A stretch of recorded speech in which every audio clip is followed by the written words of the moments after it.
Hello guys, my name is Walid Javed and I'm Google certified data analyst. कुछ अर्सा पहले I saw many posts out there on LinkedIn about data analyst job descriptions. So मैंने वहाँ पे देखा कि W के साथ साथ आपको पावर बीआई की भी ज़रूरत पड़ती है और बहुत सारी कंपनीज जो है they are relying and using Power BI in their workspace. So I just decided to learn Power BI from Coursera, and this was the course Microsoft Power BI Data Analyst Professional Certificate, and it is offered by Microsoft. And this course actually consists of 8 courses.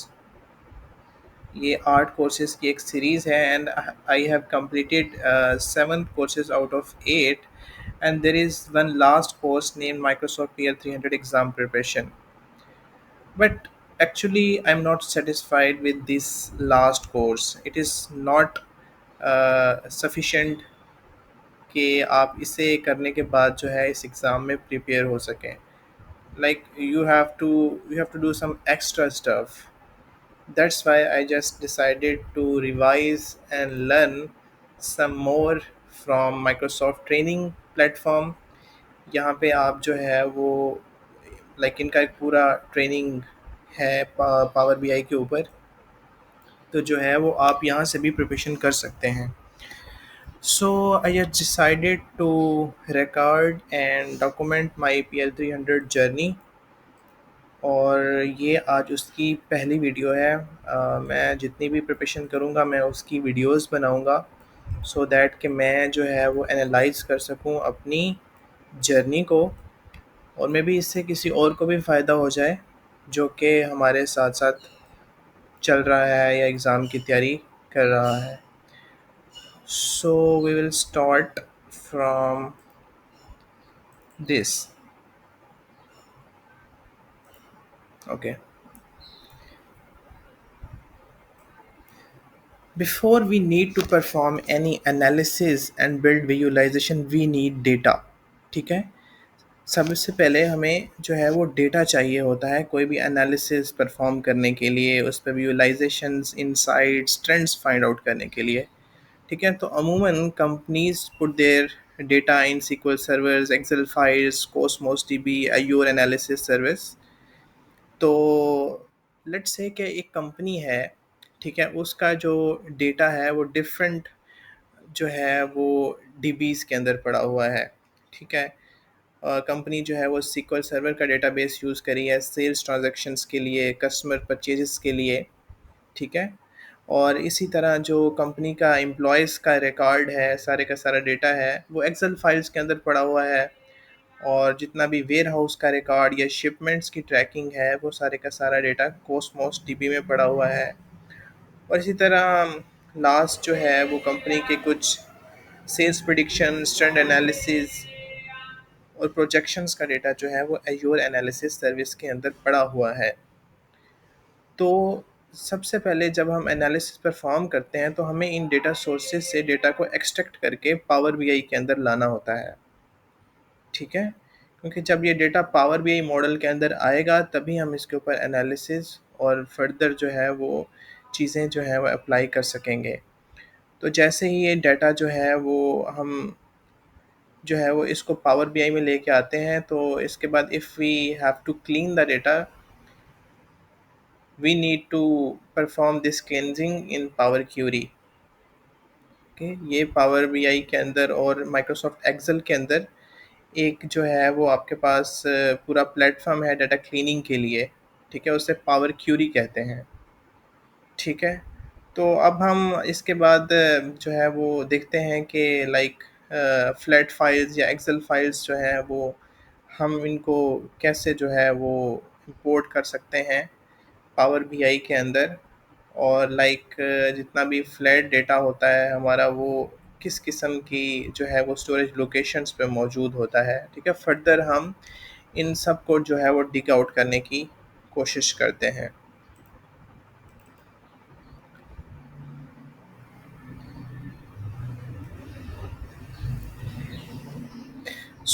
जो data हमारा Excel file के अंदर होता है, this data can be stored on multiple storage locations. Okay, the first one is the local storage. ठीक है, अगर तो आपके पास एक एक्सेल फाइल के अंदर डेटा है, वो आपके कंप्यूटर के अंदर स्टोर हो सकता है। ठीक है, आपके लोकल कंप्यूटर के अंदर स्टोर हो सकता है। तो इस डेटा सेट के अंदर बेसिकली, या इस स्टोरेज के अंदर होता क्या है कि import data from files stored on your local computer. तो अगर हमने पावर बीआई के अंदर डेटा सेट को इंपोर्ट करना है, तो फर्स्टली हम क्या करेंगे, हम जस्ट कनेक्ट करते हैं डेटा को अपनी एक्सेल फाइल के साथ, और data is copied into Power BI with no ongoing connection to the original file. ठीक है, तो जैसे ही ये एक्सेल फाइल हम इंपोर्ट करते हैं पावर बीआई के अंदर, उसके बाद अगर हम अपनी एक्सेल फाइल के अंदर जो भी चेंजिंग्स करेंगे, वो चेंजिंग्स जो हैं वो, हाँ, जो पावर बीआई के अंदर हमारी एक्सेल फाइल इंपोर्ट हो चुकी है उसके अंदर कोई चेंजिंग्स नहीं होंगी।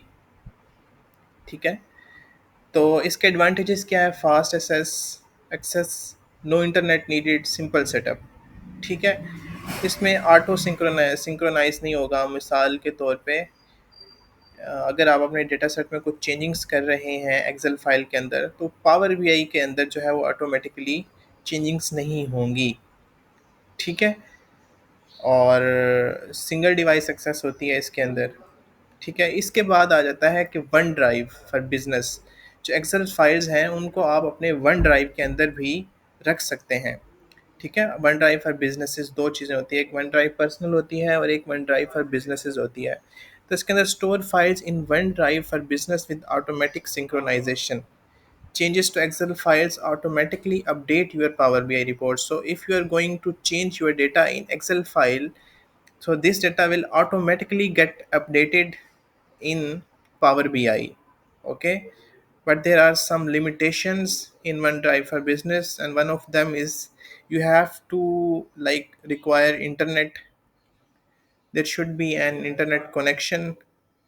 Without internet you can not access this the data into the your which is present in your OneDrive। और इसके लिए you need business account। Okay, इसके बगैर आपका काम नहीं चलेगा। और स्लाइड डिले इन सिंक्रोनाइज, अगर आप डाटा रिफ़्रेश कर रहे हैं या डेटा अपडेट कर रहे हैं, तो उसमें आपको थोड़ा सा डिले भी करना पड़ सकता है। सेम इसी तरह हमारे पास जो है वो वन ड्राइव पर्सनल होती है। ठीक है, इसमें हमारा पर्सनल अकाउंट होता है, और इसके अंदर हमारी जो है वो एक्सेल फाइल्स पड़ी होती हैं। ठीक है, और requires keep me signed in option and organisational approval. Okay, इसके लिए हमें ऑर्गेनाइजेशनल अप्रूवल की भी ज़रूरत होती है। ठीक है, इसके एडवांटेजेस क्या हैं कि पर्सनल अकाउंट आप इसे यूज़ कर सकते हैं। इसके अंदर भी ऑटो सिंक्रोनाइज फीचर्स होते हैं, और ये भी क्लाउड स्टोरेज है। ठीक है, वन ड्राइव जो है वो बेशक आपकी पर्सनल हो और या फिर बिजनेसेस के लिए हो, ये बेसिकली क्लाउड स्टोरेज होती है। जिस तरह हमारे पास ये हमारी पर्सनल स्टोरेज होती है, और सॉरी पर्सनल नहीं, basically this is a cloud storage. Okay, और वन ड्राइव, एक चीज़ मैं बताना भूल गया कि वन ड्राइव फॉर बिजनेस के अंदर आप टीम कोलैबोरेशन भी कर सकते हैं। ओके, अगर आप जो एक ही डेटा सेट को मल्टीपल टीम्स एक्सेस कर रही हैं, तो आप जो है वो इजीली शेयर कर सकते हैं। ठीक है, लेकिन जो वन ड्राइव पर्सनल है, इसके लिमिटेशंस हैं कि पॉलिसी रिस्ट्रिक्शंस आ गई, security concern, admin approval needed. यानी आपको अपनी ऑर्गेनाइजेशन की जो पॉलिसी है उसको फॉलो करना पड़ता है। ठीक है, आपके पास इतने ज़्यादा ऑप्शंस नहीं होते। और जो लास्ट ऑप्शन होता है वो है शेयर पॉइंट टीम साइट्स का। ठीक है, हम क्या करते हैं अपनी एक्सेल फाइल्स को या फ्लैट फाइल्स को, बेसिकली एक्सेल एक फ्लैट फाइल है। फ्लैट फाइल्स के अंदर हमारे पास जो है वो CSV files, text files, Excel की फाइल्स, ठीक है, और फिक्स विड्थ लेंथ जो फाइल्स होती हैं वो सब कुछ आ जाती हैं। ठीक है, तो उन फाइल्स को हम जो है वो शेयर पॉइंट के अंदर भी स्टोर कर सकते हैं। ठीक है, इसके लिए हमें क्या करना पड़ता है कि हमें जो है वो रूट फोल्डर का जो है वो URL यूज़ करना पड़ता है। तो इसके एडवांटेजेस भी हैं कि आप टीम कोलैबोरेशन कर सकते हैं, एंटरप्राइज सिक्योरिटी, वर्जन कंट्रोल। ठीक है। बट लिमिटेशंस कॉम्प्लेक्स सेटअप है, परमिशंस मैनेजमेंट, यूआरएल कॉन्फ़िगरेशन। सो हर स्टोरेज जो है वो ऑप्शन के एडवांटेजेस भी हैं, देयर आर आल्सो लिमिटेशंस भी हैं। ठीक है। सो एक रिकमेंडेशन के अंदर है कि वन ड्राइव फॉर बिजनेसेस और SharePoint team sites are recommended for most scenarios due to automatic synchronization and collaboration features. Use local storage only for static data that doesn't change frequently. तो अगर आपका data set जो है वो basically change होता है, update होता है, तो आपके लिए जो सबसे बेस्ट ऑप्शंस हैं कि वो आप one drive for business use कर सकते हैं या फिर share point team sites use कर सकते हैं। अगर आपका डेटा स्टैटिक है, आपको चेंज नहीं करना, वंस जो है वो ये डेटा इंपोर्ट हो जाए पावर बीआई के अंदर, तो उसके लिए आप लोकल स्टोरेज भी यूज़ कर सकते हैं। ठीक है। अब हम चलते हैं, हम देखते हैं कि बेसिकली पावर बीआई के अंदर हम डेटा इंपोर्ट कैसे करते हैं। हम यहाँ से पावर बीआई को ओपन करते हैं।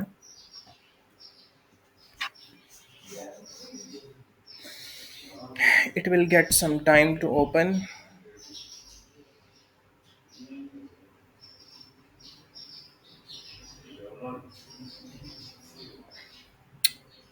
ओके, यहाँ पे हम सबसे पहले ये हमारे पास बेसिकली इंटरफेस आ जाता है। तो यहाँ हम सबसे पहले हमें ब्लैंक रिपोर्ट क्रिएट करनी है, तो मैं इस पर क्लिक करता हूँ। तो जैसे ही मैं इस पर क्लिक करूँगा बेसिकली मेरे पास ऑप्शंस आ जाएंगे। अब सबसे पहले हमें अपने डाटा सोर्सेज से डाटा को इंपोर्ट करना है पावर बीआई के अंदर, so that we can perform analysis on this data. So there are two options. Okay, one is one option is that you click on get data, and here you can import data from different data sources. Okay, if you click on more, you can see multiple around 100 connectors from which you can connect the data and import your data in power BI. एक तो हमारे पास ये option है, और एक हमारे पास कुछ जो है वो डायरेक्ट ऑप्शंस हैं। ठीक है, शॉर्टकट्स हैं कि हम अगर हमारे पास एक्सेल की फ़ाइल है तो हम डायरेक्ट इस पे क्लिक करें, और हमारे पास जो है वो एक, मैं ये सैम्पल सुपर स्टोर का डाटा जो है वो इंपोर्ट करता हूँ।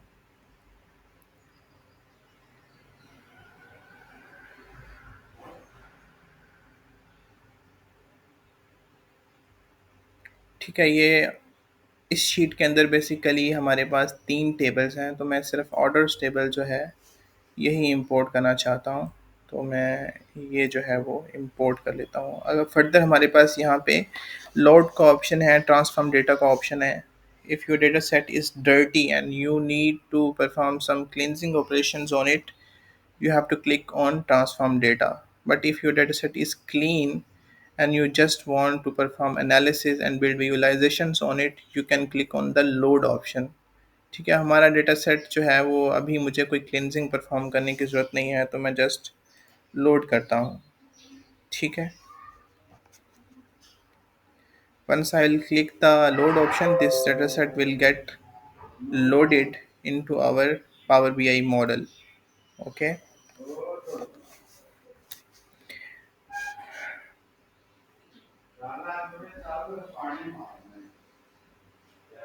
डेटा सेट जो है वो लोड हो रहा है हमारे पास।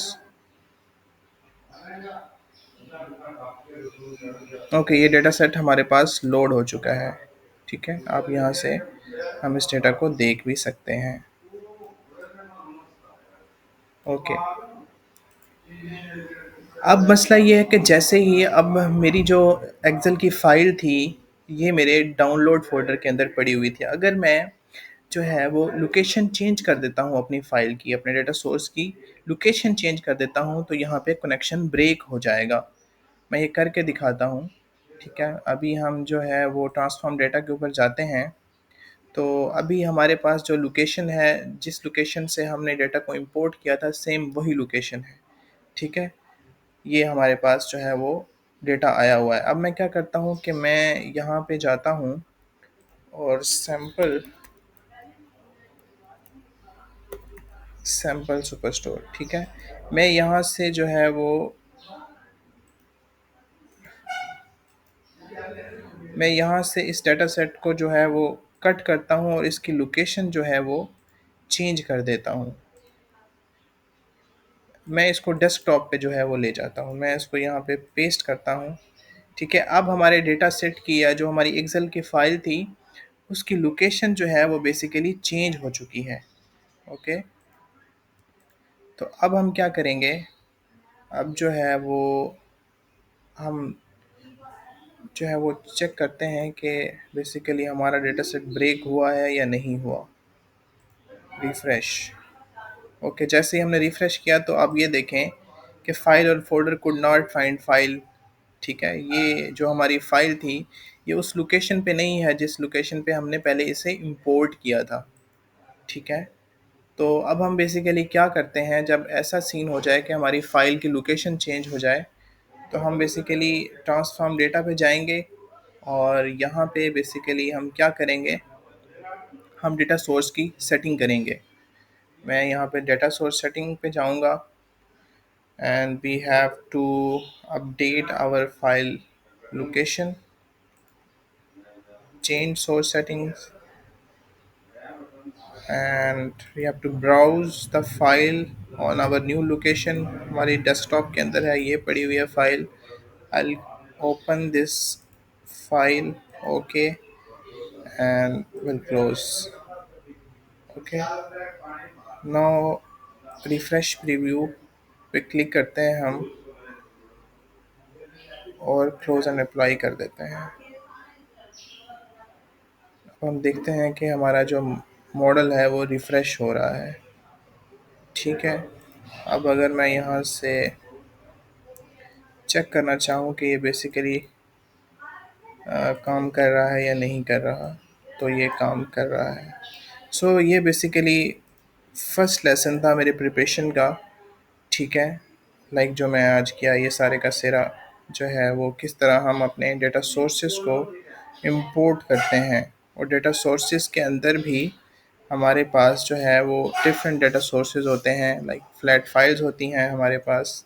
ठीक है, फ्लैट फाइल होती है, इसके अंदर हमारे पास एक तो लोकल है, one drive for business, one drive personal, share point. Okay, और किस तरह हम अपने डेटा सेट को कनेक्ट करते हैं, और फिर अगर हमारे पास जो है वो सोर्स फाइल को हम चेंज कर दें, उसकी जो है वो लोकेशन चेंज कर दें, तो हम किस तरह उसको अपडेट करते हैं। That's it for today, signing off, piece.